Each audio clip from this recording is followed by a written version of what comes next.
ಆತ್ಮ ಸಂತೃಪ್ತಿ ಕಾರ್ಯಕ್ರಮಗಳನ್ನು ವೀಕ್ಷಿಸುತ್ತಿರುವಂತ ಎಲ್ಲ ಪ್ರಿಯರನ್ನು ಕರ್ತನಾದ ಯೇಸು ಕ್ರಿಸ್ತನ ಅಮೂಲ್ಯವಾದಂತಹ ನಾಮದಲ್ಲಿ ನಾನು ಈ ಕಾರ್ಯಕ್ರಮಗಳಿಗೆ ಆಹ್ವಾನಿಸ್ತೇನೆ.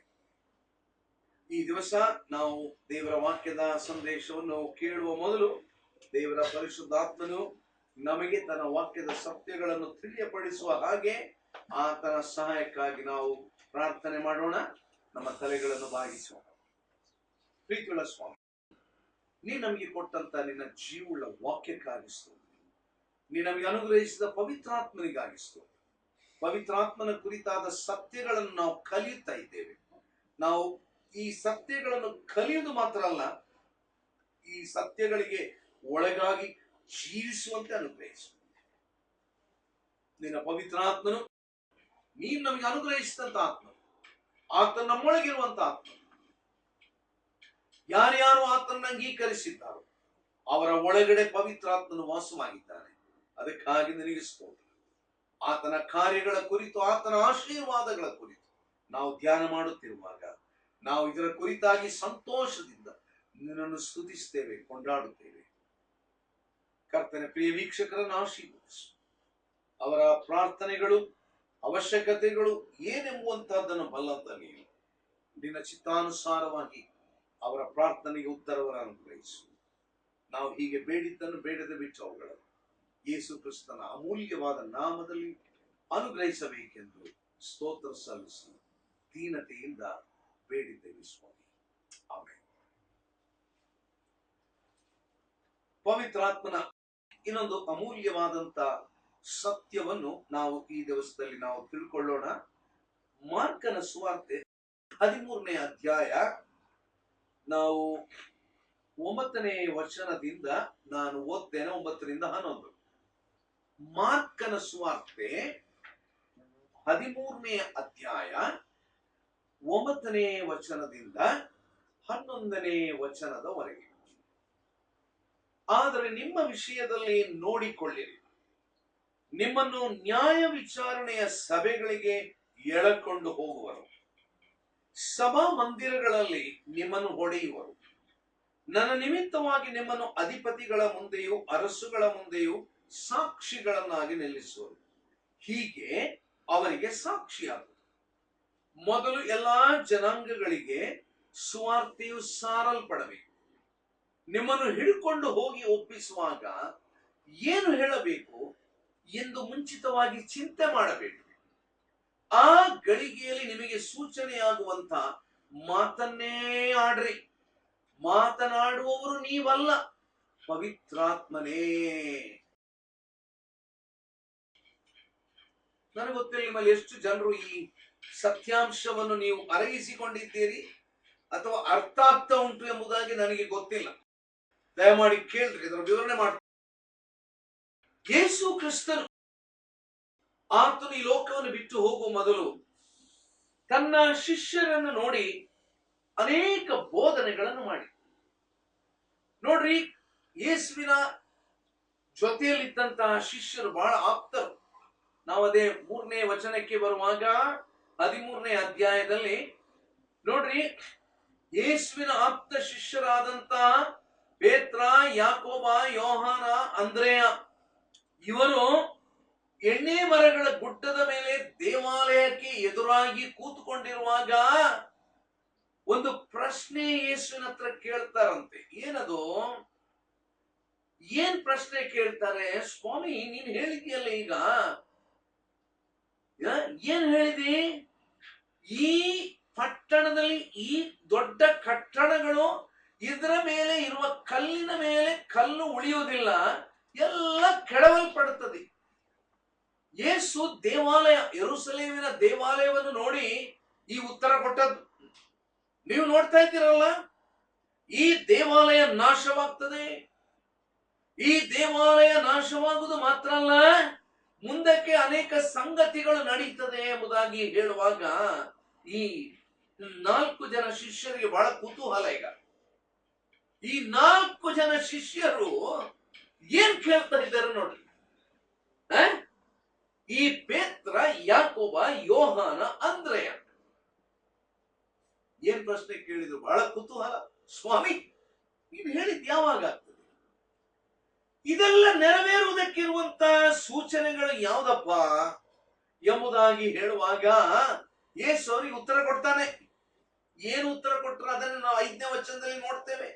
ಮಾರ್ಕ 13:5, ಯಾರಾದರೂ ನಿಮ್ಮನ್ನು ಮೋಸಗೊಳಿಸಾರು ನೋಡಿಕೊಳ್ಳ್ರಿ. ನೋಡ್ರಿ, ಒಂದು ವಿಷಯ, ಅಂತ್ಯಕಾಲದ ಸೂಚನೆ, ಅನೇಕರು ಈ ಲೋಕದಲ್ಲಿರುವವರನ್ನು ಮೋಸ ಮಾಡ್ತಾರಂತೆ.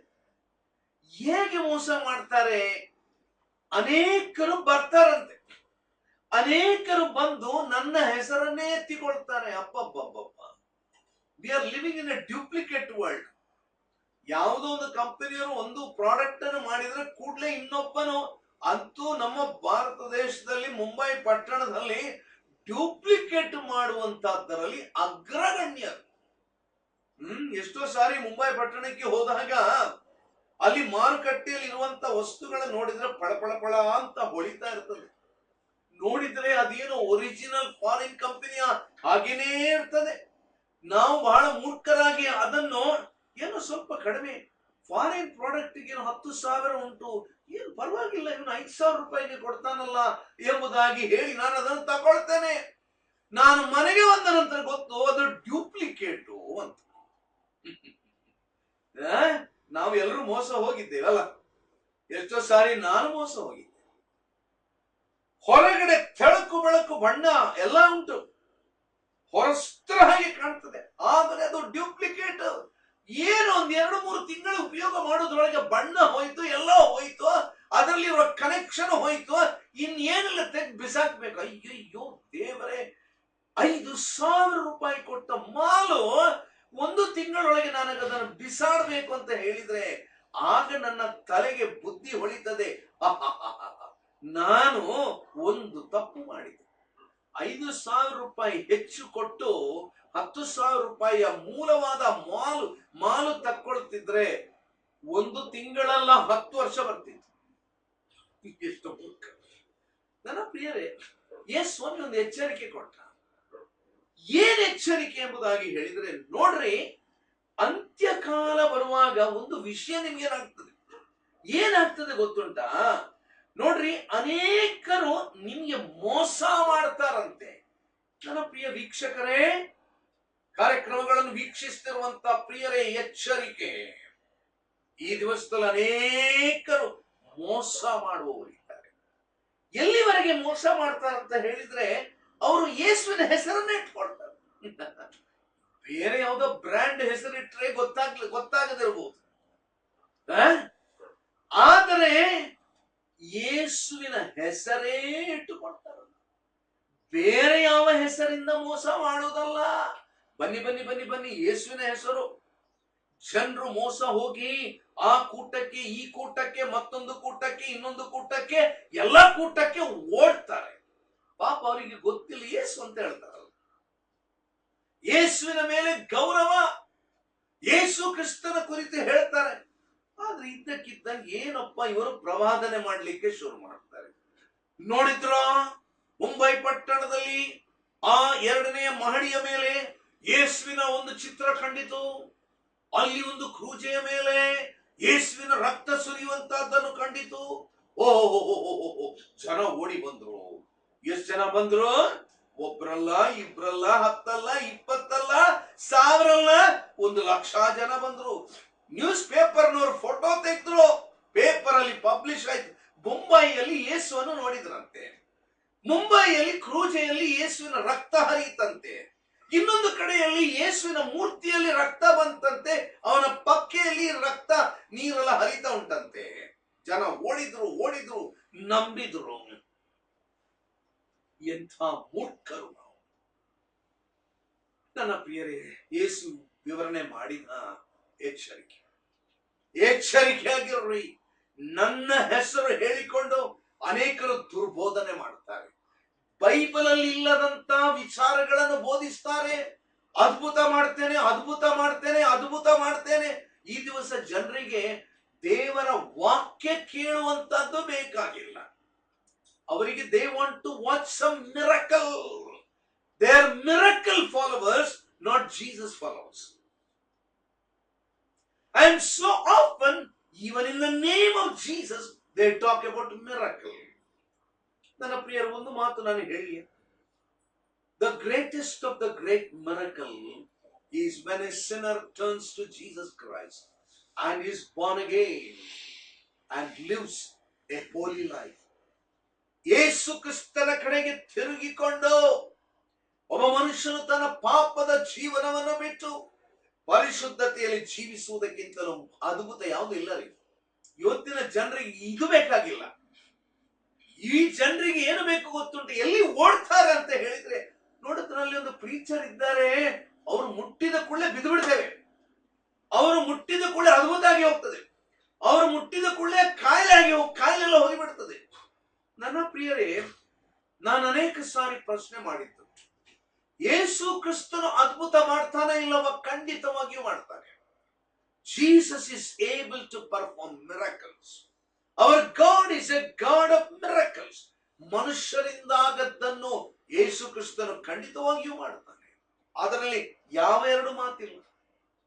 ಯಾರಾದರೂ ಒಂದು ವೇಳೆ ಯೇಸು ಕ್ರಿಸ್ತನ ಆತನು ಅದ್ಭುತ ಮಾಡುವುದಿಲ್ಲ ಎಂಬುದಾಗಿ ಹೇಳಿದ್ರೆ ನಾನು ಖಂಡಿತವಾಗಿಯೂ ನಂಬುವುದಿಲ್ಲ.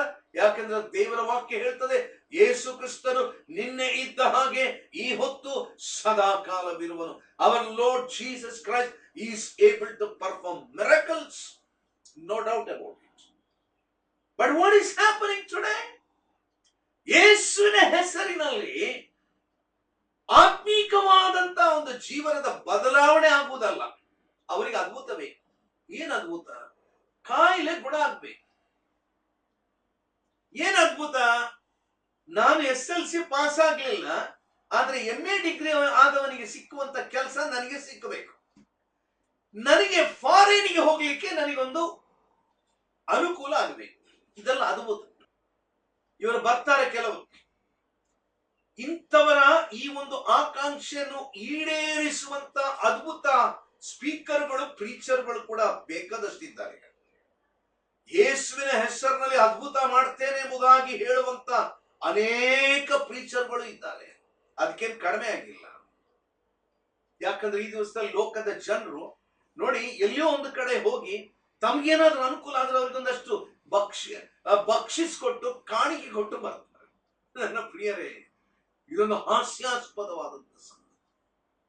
ಯೇಸುವಿನ ಹೆಸರಿನಲ್ಲಿ ಅನೇಕರು ವಂಚನೆ ಮಾಡ್ತಾರೆ. ಯೇಸುವಿನ ಹೆಸರಿನಲ್ಲಿ ಅದ್ಭುತಗಳನ್ನು ಮಾಡ್ತಾರೆ. ನನ್ನ ಪ್ರಿಯರೇ, ಒಂದು ಮಾತು ನಾನು ಹೇಳಿ, ನಾನು ಅನೇಕ ಸಾರಿ ಇದನ್ನು ನಾನು ಹೇಳಿದ್ದೇನೆ. Mere miracle need not be divine. ಒಂದು ಅದ್ಭುತ ಆಯ್ತು ಅಂತ ಹೇಳಿದ ಕೂಡಲೇ ಅದು ದೈವಿಕವಾದ ಅದ್ಭುತ ಆಯ್ತು ಅಂತ ನಾವು ಹೇಳಲಿಕ್ಕೆ ಬರುವುದಿಲ್ಲ. Yes, God is able to perform miracles, no doubt. No doubt. ಅದರ ಮಟ್ಟಿಗೆ ಯಾವ ಸಂದೇಹವಿಲ್ಲ. ಆದ್ರೆ ಒಂದು ತಿಳ್ಕೊಳ್ಳೋಣ, ದೇವರಿಗೆ ಪ್ರತಿರೋಧವಾದ ಇನ್ನೊಂದು ಶಕ್ತಿ ಉಂಟು. ಆ ಶಕ್ತಿ ದುರಾತ್ಮನ ಶಕ್ತಿ, ಸೈತಾನನ ಶಕ್ತಿ. ಈ ದುರಾತ್ಮನು ಅನೇಕ ಅದ್ಭುತಗಳನ್ನು ಮಾಡುವುದಕ್ಕೆ ಶಕ್ತನಾಗಿದ್ದಾನೆ. ಅದನ್ನು ನಾವು ಮರೆಯಬಾರದು. ದೇವರು ಅದ್ಭುತಗಳನ್ನು ಮಾಡಿದ ಹಾಗೆ ಡ್ಯೂಪ್ಲಿಕೇಟ್ ಮಾಡುವಂತವರು ಸಹ ಇದ್ದಾರೆ ಎಂಬುದನ್ನು ಮರೆಯಬೇಡ್ರಿ. ನಾವು ಹಳೆ ಒಡಂಬಡಿಕೆಗೆ ಬರುವಾಗ ದೇವರು ಮೋಶೆ ಹತ್ರ ಹೇಳದಂತೆ, ನೀನು ಫರೋಹನ್ ಹತ್ರ ಹೋಗ್ಬೇಕು, ನಿನ್ನನ್ನು ನಾನು ಇಸ್ರಾಯೇಲ್ಯರನ್ನು ನಡೆಸಿಕೊಂಡು ಹೋಗುವ ನಾಯಕನನ್ನಾಗಿ ನೇಮಕ ಮಾಡಿದ್ದೇನೆ, ನೀನು ಹೋಗು. ಮೋಶೆಗೆ ಭಯ ಆಯ್ತು. ಸ್ವಾಮಿ, ನಾನು ಹೇಗೆ ಫರೋಹನ ಅರಸನ ಹತ್ರ ಹೋಗು? ಯಾರು ನನ್ನನ್ನು ಕಳಿಸಿದಾರೆ ಅಂತ ಹೇಳಿ, ಹೋಗ್ ನೀನು, ನಾನೇ ಇರುವಾತನೇ ಆಗಿದ್ದೇನೆ, ಹೋಗು ನೀನು. ಮೋಶೆಗೆ ಭಯ ಆಗ್ತಾ ಉಂಟು. ಕೇಳ್ತಾನೆ ಸ್ವಾಮಿ ಹತ್ರ, ಸ್ವಾಮಿ ಹೇಗೆ ನಾನು ಹೋಗ್ಲಿ? ಒಳ್ಳೆ, ನಿನ್ ಕೈಯಲ್ಲಿ ಎಂತದುಂಟು? ಈಗ ನನ್ನ ಕೈಯಲ್ಲಿ ಎಂತದುಂಟು? ನನ್ನ ಕೈಯಲ್ಲಿ ಒಂದು ಕೋಲ್ ಉಂಟು ಸ್ವಾಮಿ. ಒಂದು ಕೋಲ್ ತೆಗೆದು ತೋರಿಸಿದ. ಇದು ಹಳೆ ಒಡಂಬಡಿಕೆಯಲ್ಲಿ ಬರದಂತ ಸತ್ಯ. ಹೌದಾ? ಕೋಲ್ ಉಂಟಾ? ಕೆಳಗೆ ಬಿಸಾಡು. ದೇವರು ಹೇಳಿದ್ದು ತೆಗೆದು ಕೆಳಗೆ ಬಿಸಾಡು. ಮೋಶೆ ಆ ಕೋಲನ್ನು ತೆಗೆದು ಕೆಳಗೆ ಬಿಸಾಡಿದ. ಬೈಬಲ್ ಏನ್ ಹೇಳ್ತದೆ ಗೊತ್ತುಂಟಾ? ಆ ಕೋಲು ಹಾವಾಯ್ತಂತೆ. ಅದ್ಭುತ. Miracle took place. ಎಂತ ಅದ್ಭುತ! ಮೋಶೆಯ ಕೈಯಲ್ಲಿದ್ದ ಕೋಲು ಹಾವು ಹಾವು ಹಾವು. ಅಯ್ಯಯ್ಯೋ, ಆ ಸ್ಥಾನದಲ್ಲಿದ್ದ ಜನರು ಓಡ್ಲಿಕ್ಕೆ ಶುರು ಮಾಡಿದ್ರು. ಹಾವ್ ಹಾವ್ ಹಾವ್ ಹಾವ್ ಹಾವ್. ದೇವರು ಹೇಳಿದ, ಹೋಗಿ ಬಾಲ ಹಿಡಿಯತ್ರದ್ದು ಅಂತ. ಬಾಲ ಹಿಡಿದ ಧೈರ್ಯದಿಂದ. ಪುನಃ ಕೋಲಾಯ್ತು.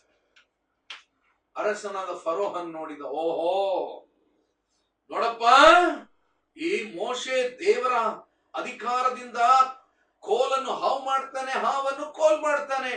ಜೋಯಿಸರನ್ನು ಕರೀರಿ, ಮಂತ್ರವಾದಿಗಳನ್ನು ಕರೀರಿ. ಕರ್ದ, ತುಂಬಾ ದುಡ್ಡು ಕೊಟ್ಟ. ನೋಡ, ನೀವು ಕೂಡ ಮಾಡ್ರಿ ನೋಡುವ. ಮಂತ್ರವಾದಿಗಳು ಬಂದರು, ಜೋಯಿಸರು ಬಂದರು. ಬೈಬಲ್ ಅಲ್ಲಿ ಬರ್ತಿದೆ, ಅವರು ಕೂಡ ಏನ್ ಮಾಡಿದ್ರಂತೆ, ಹಾವು ತಂದ್ರು, ಹಾವನ್ನು ಕೋಲ್ ಮಾಡಿದ್ರು, ಕೋಲನ್ನು ಹಾವು ಮಾಡಿದ್ರು. ನನ್ನ ಪ್ರಿಯವೇ, ಎಂಥ ವೈಶಿಷ್ಟ್ಯತೆ! ಆದ್ದರಿಂದ ನಾವು ಎಚ್ಚರಿಕೆ ವಹಿಸಬೇಕು. ಕೇವಲ ಅದ್ಭುತ ಆಯ್ತು ಅಂತ ಹೇಳಿದ ಕೂಡಲೇ ಅದು ದೈವಿಕವಾದಂತ ಅದ್ಭುತ ಅಂತ ಖಂಡಿತ ನಂಬಬೇಡಿ. ದೇವರು ಖಂಡಿತವಾಗಿಯೂ ಅದ್ಭುತವನ್ನು ಮಾಡ್ತಾನೆ. ಆದ್ರೆ ದೇವರು ಮಾಡಿದಂತ ಅದ್ಭುತ ಅದು ಶಾಶ್ವತ. ಎರಡನೇದು, ದೈವಿಕ ಲಕ್ಷಣ ಉಂಟು. ಮೂರನೇದು, ಅವರು ಆ ನಿಜ ದೇವರನ್ನು ಹಿಂಬಾಲಿಸ್ತಾರೆ. ಇದು ಏನಿಲ್ಲ. ಅನೇಕರಿಗೆ ಅದ್ಭುತ ಎಲ್ಲಿವರೆಗೆ ಗೊತ್ತುಂಟ? ಅವರ ಕಾಯಿಲೆ ವಾಸಿ ಆಗುವವರೆಗೆ. ಕಾಯಿಲೆ ವಾಸಿ ಆಯಿತು, ಬ್ಯಾಕ್ ಟು ಸ್ಕ್ವೇರ್ ನಂಬರ್ 1. ಮುಂಚೆ ಹೇಗೆ ಇದ್ರೋ, ಏನ್ ಮಾಡ್ತಿದ್ರೋ, ಎಲ್ಲಿ ಆರಾಧನೆ ಮಾಡ್ತಿದ್ರೋ, ಯಾವುದಕ್ಕೆ ಹೋಗಿ ಅಡ್ಡ ಬೀಳುತ್ತಿದ್ರೋ ಅದನ್ನೇ ಮಾಡ್ತಾರೆ. ಬದಲಾವಣೆ ಅಂತ ಆಗೋದಿಲ್ಲ ಅವರಲ್ಲಿ. ಅದ್ಭುತ ಆಯ್ತು. ನನ್ನ ಪ್ರಿಯ ಸಹೋದರ ಸಹೋದರಿಯರೇ, ವಾಕ್ಯ ಹೇಳ್ತದೆ, ಅನೇಕರು ಬಂದು ನನ್ನ ಹೆಸರನ್ನು ಎತ್ತಿಕೊಂಡು ನಾನು ಕ್ರಿಸ್ತನು, ನಾನು ಕ್ರಿಸ್ತನು ಎಂದು ಹೇಳಿ ಎಷ್ಟೋ ಜನರನ್ನು ಮೋಸಗೊಳಿಸ್ತಾರೆ. ಎಷ್ಟು ಜನರು ಈ ದಿವಸದಲ್ಲಿ ಯೇಸುವಿನ ಹೆಸರು ಹೇಳ್ಕೊಳ್ತಾರೆ. ಅಂತ್ಯ ದಿವಸಗಳಲ್ಲಿ ಎಷ್ಟು ಸೀರಿಯಸ್ ಮಟ್ಟಕ್ಕೆ ಹೋಗ್ತದಂದ್ರೆ, ಕೆಲವರು ನಾನೇ ಯೇಸು ಅಂತ ಹೇಳ್ತಾರಂತೆ. ನಾವು ಈ ದಿವಸದಲ್ಲಿ ಇದ್ದೇವೆ. ಈಗ ಯುದ್ಧಗಳಾಗುವ ಹಾಗಿದೆ ಎಂಬಂತ ಸುದ್ದಿಗಳನ್ನು ಕೇಳ್ತೀರಿ.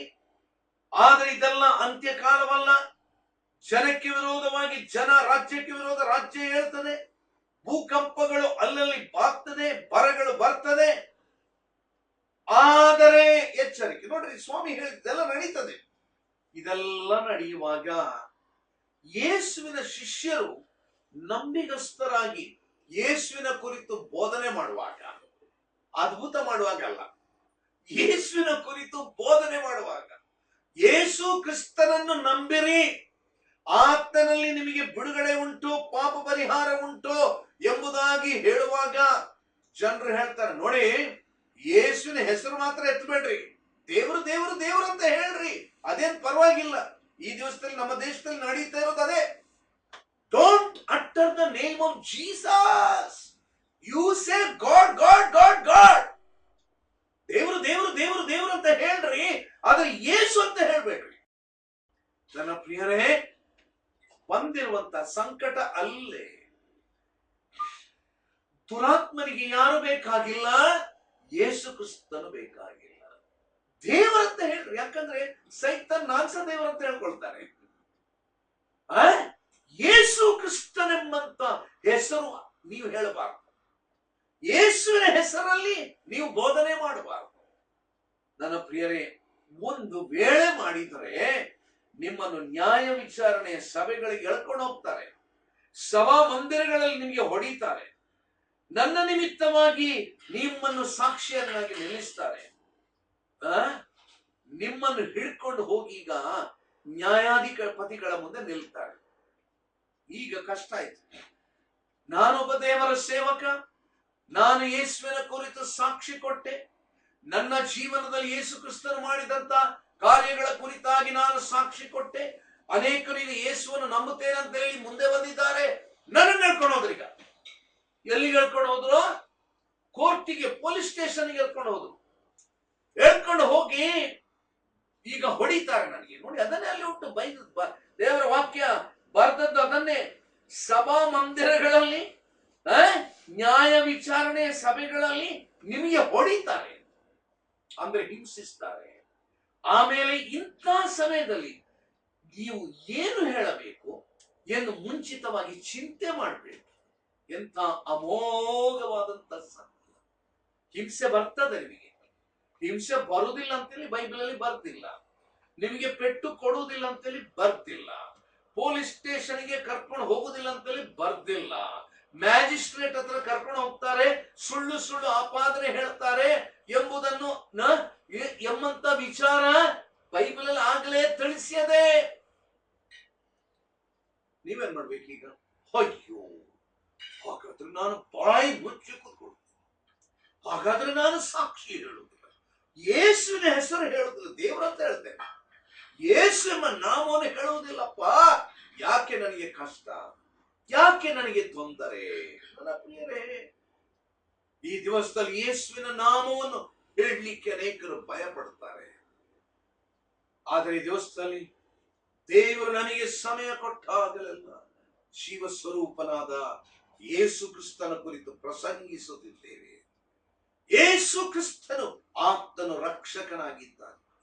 ನಾವು ದೇವರಿಗೆ ಕೃತಜ್ಞತೆ ಹೇಳ್ತೇವೆ, ಯಾಕಂದ್ರೆ ನಾವಿರುವಂತಹ ನಮ್ಮ ದೇಶದಲ್ಲಿ ಧಾರ್ಮಿಕ ಸ್ವಾತಂತ್ರ್ಯವನ್ನು ದೇವರು ಕೊಟ್ಟಿದ್ದಾರೆ. ಆ ಯೇಸು ಕ್ರಿಸ್ತನ ಕುರಿತಾಗಿ ನಾವು ಪ್ರಚಾರ ಮಾಡುತ್ತೇವೆ. ಅದನ್ನು ನಂಬುವುದು ಬಿಡುವುದು ಕೇಳುವವರಿಗೆ ಇರುವಂತಹ ಒಂದು ಸ್ವಾತಂತ್ರ್ಯ. ಯಾರಿಗೂ ಕೂಡ ಅಧಿಕಾರ ಸ್ಥಾಪನೆ ಮಾಡುವ ಹಕ್ಕಿಲ್ಲ. ಯಾರನ್ನು ಕೂಡ ಒತ್ತಾಯವಾಗಿ ಕನ್ವರ್ಟ್ ಮಾಡ್ಲಿಕ್ಕೆ ಅಧಿಕಾರ ಇಲ್ಲ. ಯಾರನ್ನು ಕೂಡ ನೀವು ಯೇಸು ನಂಬಬೇಕೆಂಬುದಾಗಿ ಒತ್ತಾಯ ಮಾಡುವ ಹಕ್ಕು ನನಗಂತೂ ಇಲ್ಲವೇ ಇಲ್ಲ. ಆದರೆ ಯೇಸುವಿನ ಹೆಸರನ್ನು ನಾನು ಖಂಡಿತವಾಗಿ ಹೇಳುತ್ತೇನೆ. ಯೇಸುವಿನ ಹೆಸರಿನಲ್ಲಿ ಬಿಡುಗಡೆ ಉಂಟು ಎಂಬುದನ್ನು ನಾನು ಪ್ರಚುರಪಡಿಸ್ತೇನೆ. ಆದ್ರೆ ನಿಮಗೆ ತೊಂದರೆ ಬಂದಾಗ ಚಿಂತೆ ಮಾಡಬೇಡ್ರಿ. ಆ ಗಳಿಗೆಯಲ್ಲಿ ನಿಮಗೆ ಸೂಚನೆಯಾಗುವಂತ ಮಾತನ್ನು ಆಡ್ರಿ. ಮಾತಾಡುವವರು ನೀವಲ್ಲ, ಪವಿತ್ರಾತ್ಮನೇ. ವಾಹ್, ಎಂಥ ಒಂದು ಶ್ರೇಷ್ಠವಾದ, ಇಂಥ ಒಂದು ಹಿಂಸೆಯ ಮಧ್ಯದಲ್ಲಿ ನಿಮಗೆ ಸಹಾಯಕರಾಗಿ ಯಾರು ಬರ್ತಾರೆ ಗೊತ್ತುಂಟ? ಯಾರಿರೋದಿಲ್ಲ. ನಿಮ್ಮ ಫ್ರೆಂಡ್ಸ್ ಕೈ ಬಿಟ್ಟು ಹೋಗ್ತಾರೆ, ನಿಮ್ಮ ರಿಲೇಟಿವ್ಸ್ ಕೈ ಬಿಟ್ಟು ಹೋಗ್ತಾರೆ, ನಿಮ್ಮ ಪಾಸ್ಟರ್ಸ್ ಕೈ ಬಿಟ್ಟು ಹೋಗ್ತಾರೆ, ನಿಮ್ಮ ಮನೆಯವರು ದೂರದಲ್ಲಿ ನಿಲ್ತಾರೆ, ನಿಮ್ಮ ಹತ್ತಿರದಲ್ಲಿರುವವರೆಲ್ಲ ದೂರ ಆಗ್ತಾರೆ. ಆದ್ರೆ ನಿಮ್ಮ ಒಟ್ಟಿಗೆ ಯಾರಿದ್ದಾರೆ? ಪವಿತ್ರಾತ್ಮ. ಏನು ಉತ್ತರ ಕೊಡ್ಬೇಕು ಆಗ? ಏನು ಉತ್ತರ ಕೊಡ್ಬೇಕು? ಚಿಂತೆ ಮಾಡ್ಬೇಡ್ರಿ. ಮೊದಲೇ ತಯಾರು ಮಾಡಿಕೊಂಡು ಹೋಗುವ ಅವಶ್ಯಕತೆ ಇಲ್ಲ. ಆ ಗಳಿಗೆಯಲ್ಲಿ ದೇವರ ಪವಿತ್ರಾತ್ಮನು ನಿಮಗೆ ಸಹಾಯ ಮಾಡುವುದು. ನನ್ನ ಪ್ರಿಯರೇ, ಎಂಥ ಒಂದು ಗಂಭೀರವಾದಂತ ಒಂದು ಸತ್ಯ. ನನ್ನ ಪ್ರಿಯರೇ, ಒಂದು ವಚನವನ್ನು, ಒಂದೆರಡು ವಚನ ಹಾಗೆ ಓದಿ ನನ್ನ ಮಾತುಗಳನ್ನು ನಾನು ನಿಲ್ಲಿಸ್ತೇನೆ. ನೋಡ್ರಿ, ನಾವು ಅಪೊಸ್ತಲರ ಕೃತ್ಯಗಳಿಗೆ ಬರುವಾಗ 4ನೇ ಅಧ್ಯಾಯ ನಾವಲ್ಲಿ 8ನೇ ವಚನದಿಂದ ಮುಂದಕ್ಕೆ ಓದುವಾಗ ನೋಡ್ರಿ ಏನಾಯ್ತಂತೆ. ಪೇತ್ರ ಯೋಹಾನರು ಧೈರ್ಯದಿಂದ ಮಾತನಾಡಿದ್ರಂತೆ. ಹಾಗೆ ಧೈರ್ಯದಿಂದ ಮಾತಾಡುವಾಗ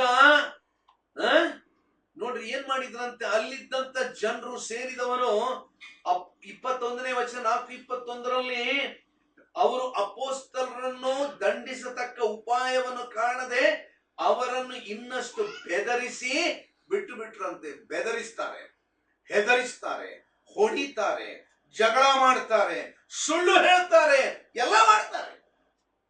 ಇದೇನ್ ಆಗೋದಿಲ್ಲ ಅಂತೇಳಿ ಇಲ್ಲಿ ಬರ್ದಿಲ್ಲ ಬೈಬಲ್ ಅಲ್ಲಿ.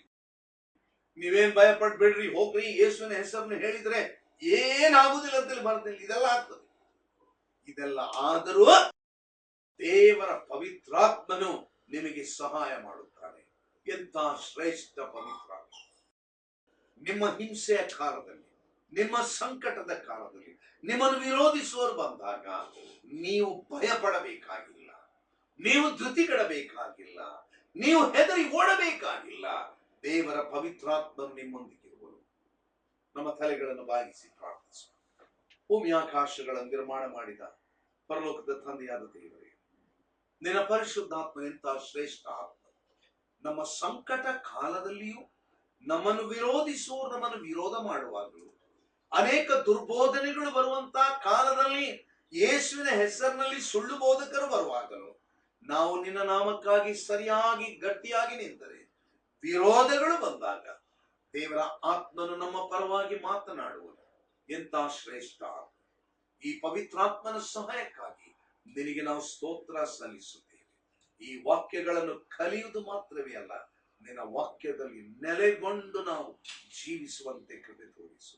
ಯೇಸು ಕ್ರಿಸ್ತನ ಹೆಸರಿನಲ್ಲಿ ನಮ್ಮ ಪ್ರಾರ್ಥನೆಯನ್ನು ಕೇಳಿದ್ದಕ್ಕಾಗಿ ನಿನಗೆ ಸ್ತೋತ್ರ ಉಂಟಾಗಲಿ ಕರ್ತನೇ.